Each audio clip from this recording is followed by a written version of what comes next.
فذكر فإن الذكرى تنفع المؤمنين.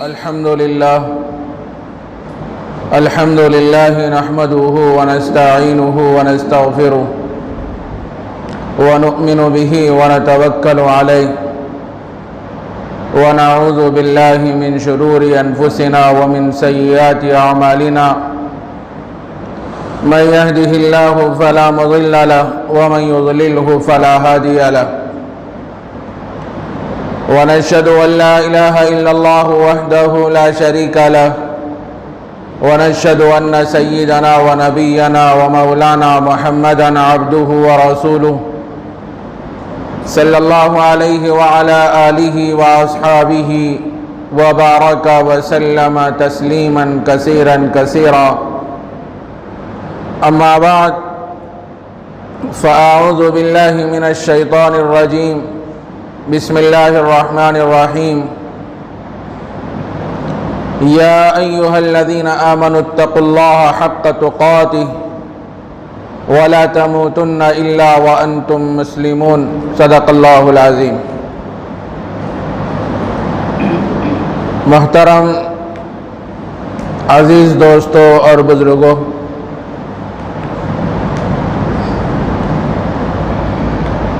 اللہ تبارک و تعالیٰ نے ہر چیز کی ایک حد متعین فرمائی ہے، لیکن تقوی کی کوئی حد متعین نہیں فرمائی.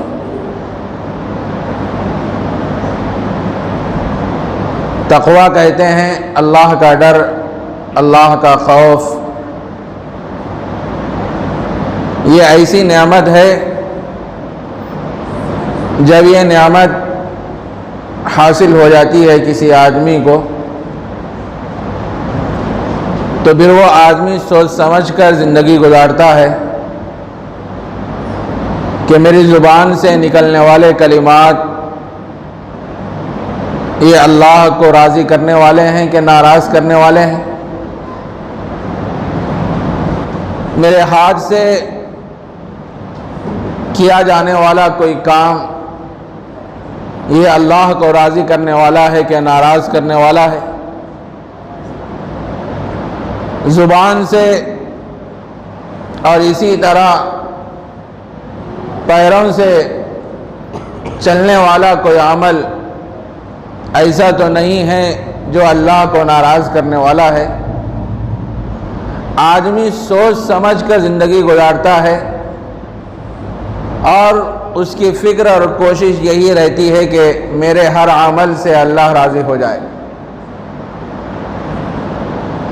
جب آدمی کے اندر تقوی نہیں رہتا، اللہ کا ڈر نہیں رہتا، اللہ کا خوف نہیں رہتا،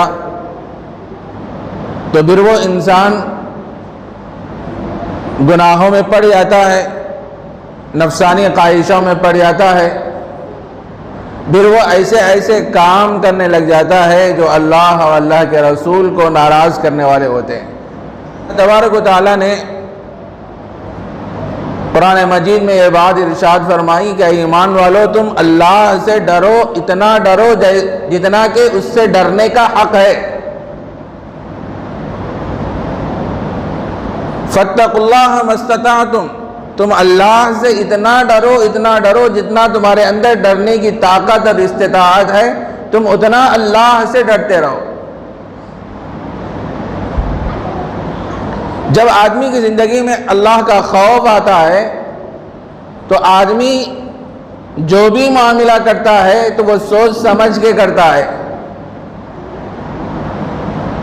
چاہے وہ شادی بیاہ کا معاملہ ہو، چاہے وہ دکان کا معاملہ ہو، چاہے کسی سے لینے دینے کا معاملہ ہو، تو آدمی سوچ سمجھ کے معاملات کرتا ہے، لین دین کرتا ہے، خرید و فروخت کرتا ہے، اور کوئی بھی کام کرتا ہے تو سوچ کے کرتا ہے کہ اس عمل سے اللہ راضی ہوں گے کہ ناراض ہوں گے.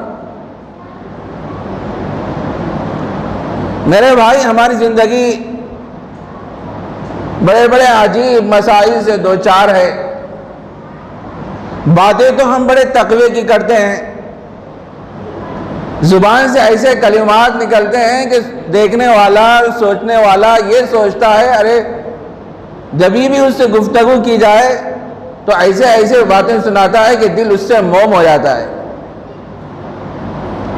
اللہ کے ڈر کی اللہ کے خوف کی باتیں اس کی زبان سے نکلتی ہیں، لیکن جب معاملات کا مسئلہ آتا ہے، کسی سے لین دین کا مسئلہ آتا ہے تو اس میں صفر رہتا ہے.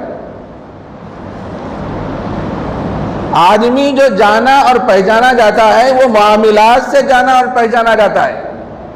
آپ کو مثلا کسی آدمی سے قرض لینا ہے، قرض لے لیا آپ اس سے اور اس نے کہہ دیا کہ فلاں وقت میں آپ کو یہ پیسے لوٹانا ہے، 1 مہینے کے وقت طے کیا. اب ظاہر ہے 1 مہینہ ہو گیا تو آپ کے ذمے یہ ضروری ہے کہ جو وقت طے کیا گیا ہے اس وقت پر آپ کے وہ پیسے اس کو لوٹائیں. لیکن آدمی ٹال مٹول سے کام کرتا ہے، مہینہ بھی گزر جاتا ہے، 2 مہینے بھی گزر جاتے ہیں، وقت پر پیسوں کی ادائیگی کا اہتمام نہیں کرتا. ادھر سے فون کرتا ہے جو پیسے دیا ہے، بھائی میرے پیسوں کا کیا ہوا؟ تو اب اپنے جو بھی اس کی پریشانیاں ہیں سناتا رہتا ہے کہ ایسا ہوا ایسا ہوا ایسا ہوا. ارے اللہ کے بندے تجھ سے ایک معاملہ طے ہوا تھا، اس چیز میں میں نے تجھے قرض دیا تھا، اب مجھے پیسوں کی ضرورت ہے، اب تو ٹال مٹول سے کام لے رہا ہے. ہاں واقعتاً شدید ضرورت ہے، پیسے ادا نہیں کر سکتا ہے تو اس آدمی کے پاس جائے، منت سماجت کرے، بھائی میں اس وقت اتنے پیسے تو میں دے نہیں سکتا، میرے پاس اتنے پیسے نہیں ہیں، تھوڑا تھوڑا کر کے میں دوں گا. وہ آدمی اگر تیار ہو جائے تو کوئی بات نہیں ہے، لیکن ہم اس کو گھماتے رہتے ہیں، آج دوں گا، کل دوں گا، پرسوں دوں گا، ہوتے ہوتے مہینہ بھی گزر جاتا، 2 مہینے بھی گزر جاتے، 3 مہینے بھی گزر جاتے. سنا یہ گیا ہے میرے بھائی، معاملات کا یہ حال ہے لوگوں کا کہ کسی سے کچھ لیتے ہیں قرضہ، لینے کے بعد سالوں گزر جاتے ہیں اس کی ادائیگی کا اہتمام نہیں کرتے. ایک صاحب آ کے سنا رہے تھے، مول صاحب میں ایک آدمی کو قرضہ دیا، بہت پریشان تھا تو آ کے بار بار منت سماجت کیا تو میں اس کو دے دیا پیسے. تو 20,000 کا اس نے مطالبہ کیا تو میں 20,000 دے دیا، اور وقت بھی طے کیا گیا کہ 2 مہینے کے بعد آپ مجھے وہ پیسے ادا کرنا ہے. تو وہ صاحب لیتے وقت یہ بولے 2 مہینے کیا 1 مہینے کے اندر واپس کروں گا. لکھائی پڑھائی بھی ہو گئی. وہ دینے والے صاحب بولے 1 مہینہ نہیں 2 مہینہ میں لکھ دیتا ہوں اس کے اندر. انہوں نے لکھ بھی دیے 2 مہینے. اب لے کے وہ چلے گئے، جن کی وہ ضرورت تھی وہ اس کو تو پورا کر لیے، مہینہ بھی ختم ہو گیا. اب 2 مہینے ہونے کے وقت بالکل قریب ہے، 1 دن 2 دن باقی رہ گئے ہیں. اب وہ صاحب فون کرتے ہیں تو انہوں فون اٹھانے کو تیار نہیں. گھر کو جاتے ہیں، گھر میں موجود ہیں، اندر سے بچوں سے کہتے ہیں کہنا کہ نہیں ہے. ہوتے ہوتے وہ صاحب سنا رہے کہ 2 مہینے ہو گئے، 4 مہینے ہو گئے، 6 مہینے ہو گئے، 1 سال بھی ہو گیا. 20 مرتبہ میں فون کرا، اللہ کا بندہ فون اٹھاتا ہی نہیں. ایک مرتبہ میں مارکیٹ کو جا رہا تھا، راستے میں اس سے ملاقات کیا، وہ بھی گاڑی پہ تھے. ایک دم دیکھتے ہی راستہ بدل دیا.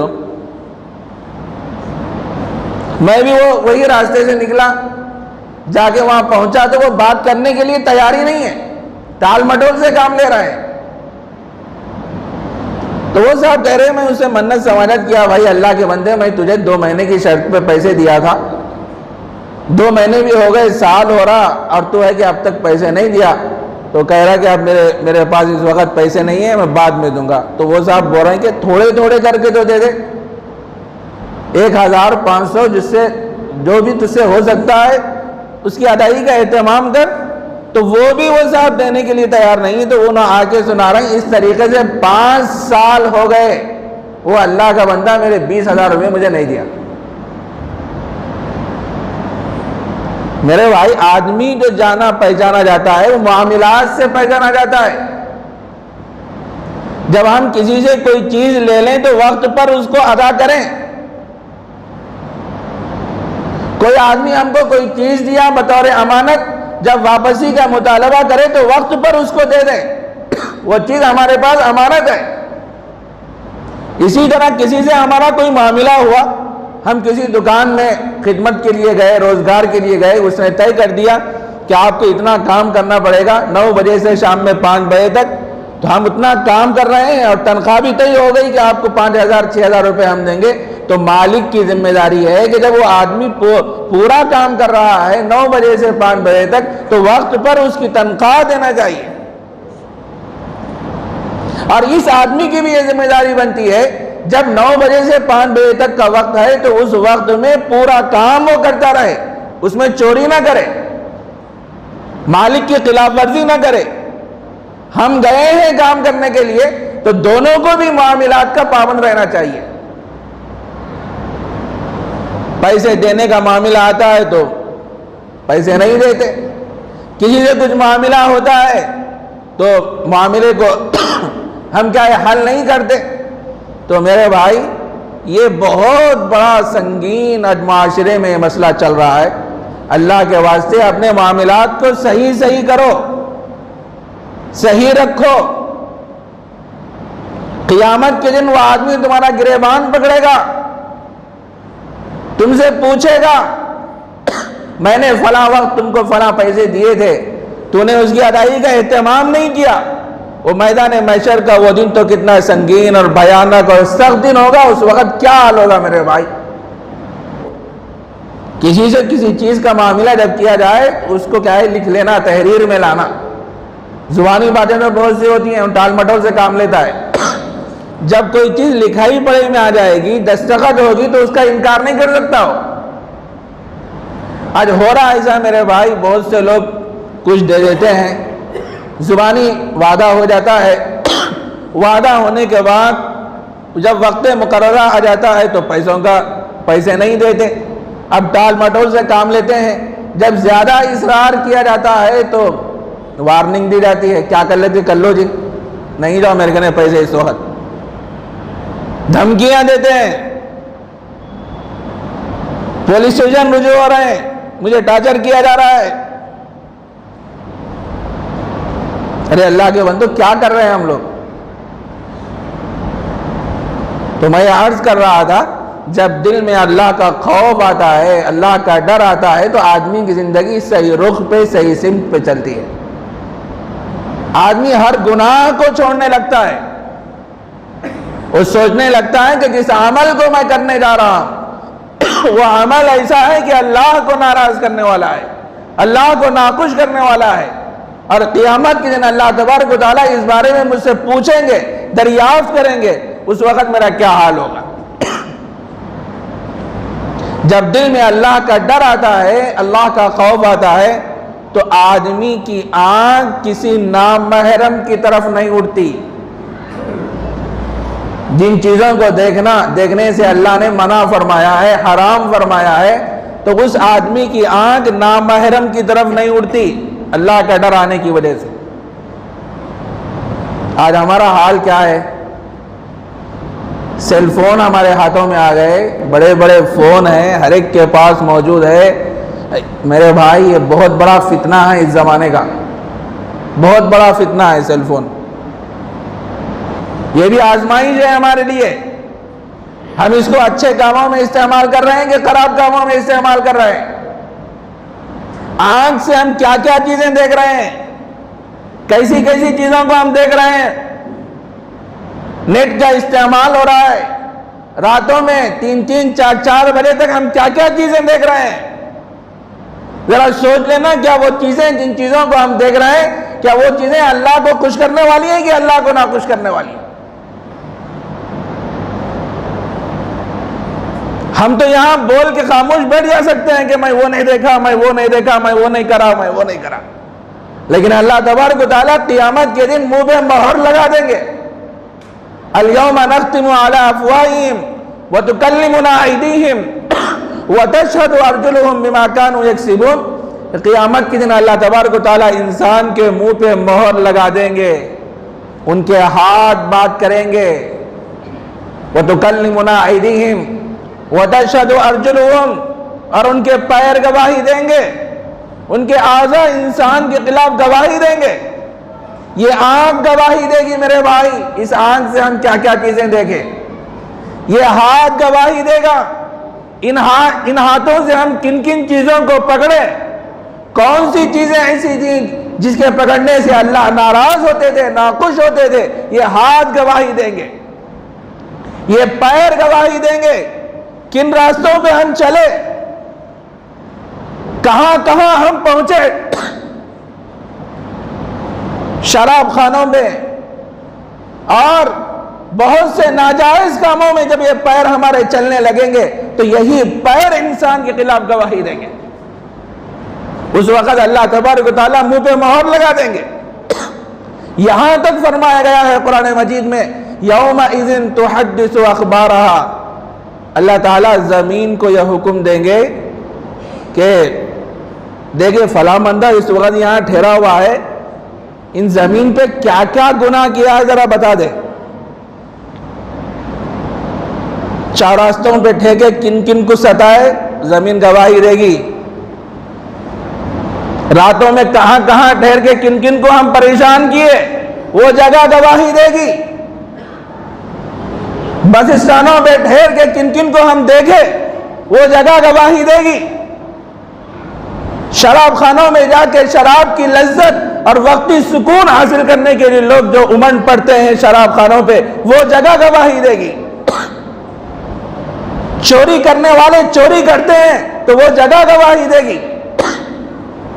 یومئذ تحدث اخبارہا, اس دن زمین خبریں نشر کرے گی. آدمی دنیا میں کیا کیا کیا تھا, اچھے کاموں کی بھی خبریں نشر کرے گی اور برے کاموں کی بھی خبریں نشر کرے گی. کوئی آدمی ایسا تھا نماز پڑھتا تھا, روزہ رکھتا تھا, اللہ کے راستے میں خرچ کرتا تھا, اچھے کام کرتا تھا, وہ زمین قیامت کی دن گواہی دے گی مولا یہ بندہ تو بڑا آپ کا مطیع تھا, بڑا اللہ والا یہ بندہ تھا, اذان سنتے ہی فوراً مسجد میں آتا تھا اور آپ کے دربار میں رجوع ہوتا تھا اور اپنے گناہوں کو یاد کر کے روتا تھا اور آپ کی دی ہوئی پیشانی کو آپ کے دربار میں جھکاتا تھا, امام کے پیچھے نماز پڑھنے کا اہتمام کرتا تھا. تو وہ زمین قیامت کے دن گواہی دے گی میرے بھائی. جن ہاتھوں سے ہم اللہ کے راستے میں پیسہ خرچ کرتے ہیں اور جس آدمی کو وہ پیسہ پہنچ رہا ہے اور جس کے پیسے سے کوئی مسجد تعمیر ہو رہی ہے, کوئی مدرسہ تعمیر ہو رہا ہے, کوئی بورویل ڈالا جا رہا ہے, کوئی اچھے کام کیے جا رہے ہیں, وہ ساری چیزیں قیامت کے دن میرے بھائی گواہی دیں گے. یہ بندہ تو ایسا تھا کہ آپ نے اس کو پیسہ عطا فرمایا تھا, مال عطا فرمایا تھا, اس نے غریبوں کی مدد کی, بے سہارا لوگوں کی مدد کی, اور اس نے اپنے پیسوں سے بورویل کا انتظام کیا, مسجد بنایا, مدرسہ بنایا, اچھے کام کیا. یہ ساری چیزیں قیامت کے دن میرے بھائی گواہی دیں گے. تو اچھے کاموں کی بھی گواہی ہوگی, خراب کاموں کی بھی گواہی ہوگی. تو یہ جو تقویٰ ہے, جب اللہ کا ڈر, اللہ کا خوف بندے کے دل میں آتا ہے تو انسان ہر گناہ کو چھوڑنے لگ جاتا ہے, سوچنے لگتا ہے کہ یہی چیز ہے, اس کام کو میں کروں گا تو اس کی وجہ سے اللہ ناراض ہو جائیں گے, ناخوش ہو جائیں گے. تو ہم جہاں دعائیں کرتے ہیں, دعاؤں میں یہ دعا بھی کرتے رہنا ہے اللہ مجھے آپ کا خوف عطا فرمائیے. بہت بڑی نعمت ہے میرے بھائی, بہت بڑی نعمت ہے. جس کے دل میں اللہ کا ڈر آئے گا, اللہ کا خوف آئے گا, وہ سوچ سمجھ کے زندگی گزارے گا. کسی کو رشوت بھی نہیں دے گا, کسی سے رشوت بھی نہیں لے گا, سودی کاروبار نہیں کرے گا, اور سودی پیسے بھی کسی سے نہیں لے گا, اور سودی پیسے کسی کو دے گا بھی نہیں. کتنے لوگ ہیں جو سودی کاروبار میں, کتنے لوگ ہیں جو رشوت لیتے ہیں, رشوت دیتے بھی ہیں. ارے چند دن کی زندگی ہے میرے بھائی, کیا کر رہے ہیں ہم لوگ؟ مال کمانے کا یہی طریقہ ہے, پیسہ کمانے کا یہی طریقہ ہے.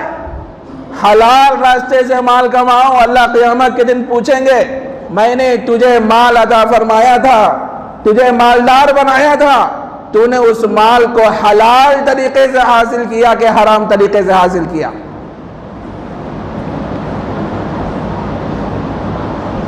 زمینیں ہڑپ کر دے رہے ہیں لوگ، ایک ایک زمین پہ کئی کئی رجسٹریاں ہو جا رہے ہیں۔ ابھی لیتا ہوں لے کے 1 مہینہ بھی نہیں ہوتا، جب بیچنے کا معاملہ آتا تو پریشان ہو جاتا، کورٹ تک جانا پڑتا، اور کورٹ کی زندگی تو ایسی ہے سالوں سال لگ جاتے ہیں۔ تھوڑی دن کی زندگی کے لیے ہم لوگ کیا کر رہے ہیں میرے بھائی؟ اور ناجائز پیسوں سے بڑی بڑی بلڈنگیں بنا رہے ہیں، 4 5 منزلہ، اور ناجائز پیسوں سے بنا کے کیا لکھتے ہیں؟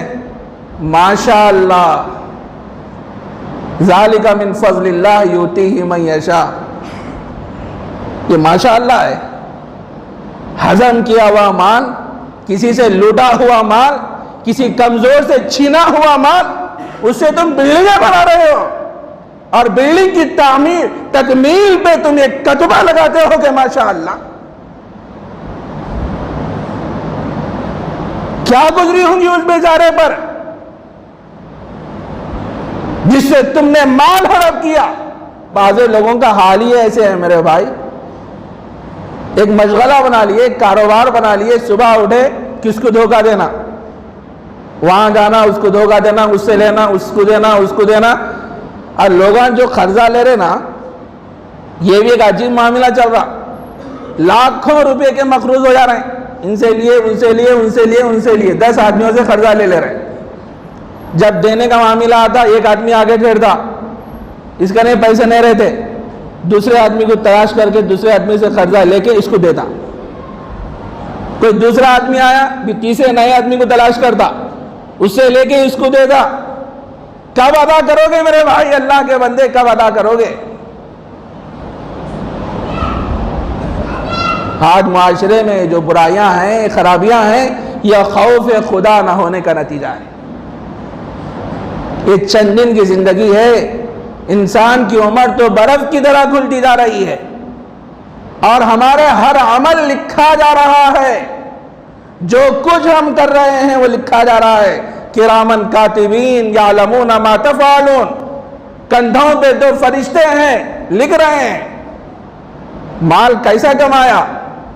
چوری کر کے، رشوت لے کے، رشوت دے کے، سودی کاروبار کر کے، کسی کا مال ہڑپ کر کے، کسی کو دھوکہ دے کے مال کمایا، بلڈنگیں بنا رہے لوگ، اور کچھ میں مبتلا ہے کہ ارے دیکھو میری بلڈنگ کیسی ہے، 3 منزلہ میں بنا دیا، 5 منزلہ میں بنا دیا۔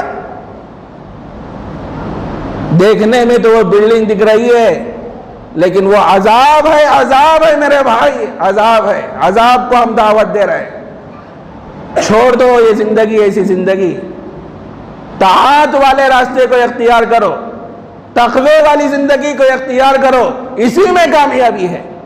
قرآن مجید میں اللہ تبارک و تعالیٰ نے ارشاد فرمایا، تِلْكَ الْجَنَّةُ الَّتِي نُورِثُ مِنْ عِبَادِنَا مَنْ كَانَ تَقِيًّا۔ ارے ہم جنت کا وارث تو اس شخص کو بنائیں گے جس کے دل میں اللہ کا ڈر ہوگا، اللہ کا خوف ہوگا، ہم اس شخص کو جنت کا وارث بنائیں گے۔ اِنَّ لِلْمُتَّقِينَ مَفَازًا، اللہ سے ڈرنے والے لوگ ہی کامیاب لوگ ہیں، آخرت میں یہی لوگ کامیاب ہوں گے۔ وَأَمَّا مَنْ خَافَ مَقَامَ رَبِّهِ وَنَهَى النَّفْسَ عَنِ الْهَوَىٰ فَإِنَّ الْجَنَّةَ هِيَ الْمَأْوَىٰ۔ اللہ تبارک و تعالیٰ فرماتے ہیں، جو شخص اپنے پروردگار کے سامنے کھڑے ہونے سے ڈرتا ہے اور اپنے نفس کی خواہشات کو روکے رکھتا ہے، ایسے شخص کو اللہ تبارک و تعالیٰ جنت عطا فرماتے ہیں۔ اتنی بڑی نعمت ہے خوف خدا۔ خوف خدا یہ حاصل ہوتی ہے طاعت والے راستے کو اختیار کرنے سے، فرما برداری والے راستے کو اختیار کرنے سے۔ اس کے نتیجے میں آدمی کے اندر اللہ کا ڈر اور اللہ کا خوف پیدا ہوتا ہے۔ اگر کوئی شخص تمام تعلیمات کا خلاصہ، اسلامی جو تعلیمات ہیں اس کا خلاصہ ایک لفظ میں اگر معلوم کرنا چاہے وہ تقویٰ ہے۔ اللہ تبارک و تعالیٰ انسانوں کو کائے کے لیے پیدا کیے؟ حضرت آدم سے سلسلہ شروع ہوا، قیامت تک چلتا رہے گا۔ یا ایھا الناس اعبدوا ربکم الذی خلقکم والذین من قبلکم لعلکم تتقون۔ اے لوگوں، ہم نے تم کو بھی پیدا کیا، تم سے پہلے والے لوگوں کو بھی پیدا کیا۔ کہے کے لیے پیدا کیا؟ اس واسطے کہ تم اللہ سے ڈرنے والے بن جاؤ، تقوی والی زندگی اختیار کرو۔ اور قربانی کے دنوں میں جو ہم قربانیاں کرتے ہیں، کہے کے لیے کرتے ہیں؟ کیا گوشت اللہ کے پاس پہنچتا ہے؟ کیا خون اللہ کے پاس پہنچتا ہے؟ پھر کیا چیز پہنچتی ہے؟ آدمی کا تقوی، آدمی کے دل کی حالت، دل کی کیفیت اللہ کے پاس پہنچتی ہے۔ حج کے دنوں میں جو لوگ حج کو جاتے ہیں، اس کا مقصد کیا ہے؟ وَمَن يُعَظِّمْ شَعَائِرَ اللَّهِ فَإِنَّهَا مِن تَقْوَى الْقُلُوبِ، جو آدمی اللہ کے شعائر کی تعظیم کرتا ہے، وہ دلوں کے تقوی سے کرتا ہے۔ اسی طرح فرمایا گیا ہے لَمَسْجِدٌ أُسِّسَ عَلَى التَّقْوَى، مسجد بناؤ تو اس مسجد کی بنیاد بھی تقوی پر ہونا۔ کوئی بھی اچھا کام کرو آپ، اس کی بنیاد تقوی پر ہونا۔ یہ نہیں سوچنا کہ لوگ میری واہ واہ کریں، میری تعریف کریں۔ ارے لوگ تعریف کر کے کیا کریں گے میرے بھائی؟ کسی کے تعریف کرنے سے، کسی کے برا کہنے سے کچھ نہیں ہوتا۔ یہ کوئی ہمارے لیے معیار نہیں ہے۔ اللہ راضی ہو جائے یہ ہمارے لیے یہ سند ہے۔ کسی آدمی کے خوش ہونے سے، کسی کے ناراض ہونے سے کچھ نہیں ہوتا۔ یہ تو انسان ہے، یہ تو مخلوق ہے۔ پالنہار ہمارا راضی ہو جائے، خوش ہو جائے، یہ ہمارے لیے بہت بڑی کامیابی ہے۔ لوگ بڑے بڑے کام کر رہے ہیں، بظاہر دیکھنے میں بڑے بڑے دکھ رہے ہیں، بہت اچھے اچھے کام بظاہر دکھ رہے ہیں، لیکن ریاکاری ہے، شہرت ہے، نام و نمود ہے، دکھلاوا ہے۔ لوگ ان کے پاس رجوع ہو رہے ہیں، ہزاروں لوگ کھانا کھا رہے ہیں، اور آدمی خوش ہو رہا ہے، لوگ آگے بول رہے ہیں ماشاءاللہ کیا اچھا کام ہے، کتنا عمدہ کام کر رہا ہے، کتنا اچھا ہے، آپ کے پاس لوگ رجوع ہو رہا ہے اور ان پھولے نہیں سنبھالا۔ یہ سب چیزیں جو ہے نا، یہ خوف خدا نہ ہونے کا نتیجہ ہے۔ آدمی کی زندگی جب صحیح رخ پہ چلے گی، صحیح سمت پہ چلے گی، اور اللہ سے ڈر کے آدمی زندگی گزارے گا تو ہر کام سوچ سمجھ کے کرے گا، سوچ سمجھ کے کرے گا۔ حضرت ابوبکر صدیق رضی اللہ تعالیٰ عنہ کے بارے میں آتا ہے، جب ان پہ خوف کا غلبہ طاری ہوتا، اللہ کے نبی نے حضرات صحابہ کے ذہن کو، وقت ہو گیا، صحابہ کے ذہن کو، مزاج کو ایسے بنایا تھا کہ ان کے اندر خوف کا اس درجے غلبہ ہوتا تھا۔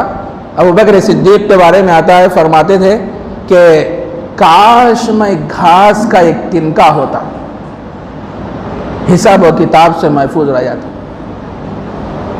کاش کہ میری ماں نے مجھے جنا ہی نہ ہوتا، میں حساب و کتاب سے محفوظ ہو جاتا۔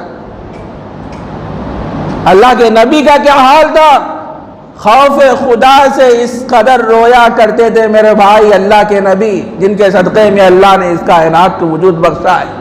حضرت عائشہ فرماتی ہے اللہ کے نبی کا یہ حال تھا کہ رات کے سناٹے میں اٹھتے، دوگانہ رکعت کی نیت باندھ کے کھڑے ہوتے اور اتنا روتے اتنا روتے اتنا روتے اللہ کے دربار میں کہ جیسا کسی چھوٹے سے بچے کو پیٹ میں درد ہوتا ہے تو وہ چھوٹا سا بچہ بلبلانے لگ جاتا ہے، چیخنے لگتا ہے، چلانے لگتا ہے۔ تو اللہ کے نبی کی یہ کیفیت ہوتی تھی، یہ حالت ہوتی تھی کہ وہ اللہ کے دربار میں اللہ کے خوف سے اس قدر رویا کرتے تھے۔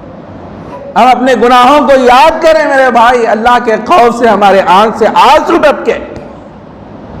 ہر آدمی سوچے اللہ نے مجھے 50 سالہ زندگی عطا فرمائی، اب میں 50 سال کا ہو گیا ہوں، کتنے مجھ سے گناہ ہو گئے، کس نے مجھ سے نافرمانیاں ہو گئے۔ گوشہ نشینی اختیار کرے، اللہ کے دربار میں آئے، ندامت کے 2 آنسو صدق دلی کے ساتھ جو بندہ ٹپکائے گا اور یہ عزم کرے گا کہ پھر میں گناہوں کا ارتکاب نہیں کروں گا، صدق دلی کے ساتھ یہ کام کرے گا تو اللہ اس بندے کے سارے گناہوں کو معاف فرما دیتے۔ انشاءاللہ مزید باتیں اگر موقع ہوا تو آئندہ جمعہ میں آپ کے سامنے پیش کی جائیں گی۔ اللہ مجھے بھی عمل کی توفیق عطا فرمائے اور سبھی حضرات کو۔ وآخر دعوانا